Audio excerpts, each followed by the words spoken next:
দফা দাবি আদায়ে অনড় রয়েছেন জুলাই শহীদের পরিবার ও আহত ব্যক্তিরা। তারা জাতীয় সংসদ ভবনের দক্ষিণ প্লাজায় জুলাই সনদ স্বাক্ষর অনুষ্ঠান স্থলে অবস্থান নিয়েছিলেন। শুক্রবার সকাল 10:30টার দিকে ফটক টপকে তারা দক্ষিণ প্লাজায় প্রবেশ করেন। এর আগে সংসদ ভবনের বাইরে রাতভর অবস্থান কর্মসূচি পালন করেন তারা। সুমন মাহমুদের প্রতিবেদন। শুক্রবার সকাল 10:30টার দিকে এভাবেই সংসদ ভবনের ফটক টপকে জুলাই যোদ্ধারা প্রবেশ করেন দক্ষিণ প্লাজায়। ৩ দাবি আদায়ে জুলাই সনদ স্বাক্ষর অনুষ্ঠানের সামনে অতিথিদের জন্য সাজিয়ে রাখা চেয়ারে অবস্থান নিয়ে বসে পড়েন জুলাই যোদ্ধারা। খবর পেয়ে ঘটনাস্থলে পৌঁছে যায় পুলিশ, সেনাবাহিনী ও র্যাবের একাধিক টিম। অনুষ্ঠান মঞ্চ ও অতিথিদের জন্য রাখা চেয়ারের মাঝামাঝি স্থানে অবস্থান নেয় তারা।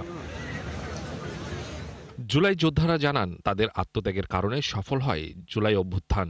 তাই জুলাই সনদের মধ্যে রাষ্ট্রীয়ভাবে তাদের স্বীকৃতি দেয়া না হলে সেটি অসম্পূর্ণ থেকে যাবে। যে জুলাই ঘোষণাপত্রটা করা হয়েছে সেটা মূলামার্কা।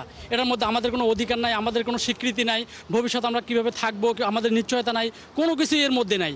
জুলাই সনদ ঘোষণার আগে আমাদেরকে কনফার্ম করতে হইব যে এই জুলাই সনদ ঘোষণার আইনি বৈধতা এবং সংসদ নির্বাচনের প্রথম অধিবেশনের প্রথম দিন থেকে এটা কার্যকর করতে হবে। জুলাই ঘোষণায় তাদের অধিকার না দিয়ে যে সনদ ঘোষণা করছে, আমরা সেই সনদ বাতিল ঘোষণা করছি, আমরা সেই সনদ মানছি না।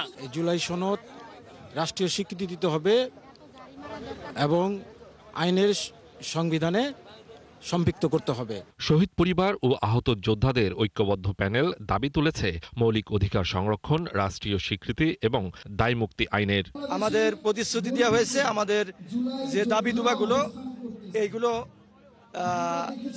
এগুলো মেনে নেওয়া হবে।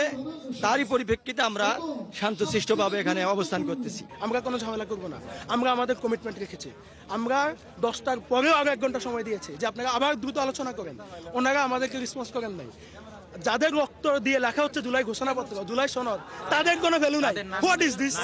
পুলিশ জানিয়েছে, ঐক্যমত্য কমিশনের প্রতিনিধিরা বিক্ষোভকারীদের সঙ্গে আলোচনা করে করণীয় বিষয়ে সিদ্ধান্ত জানাবেন। সুমন মাহমুদ, ৭১, ঢাকা।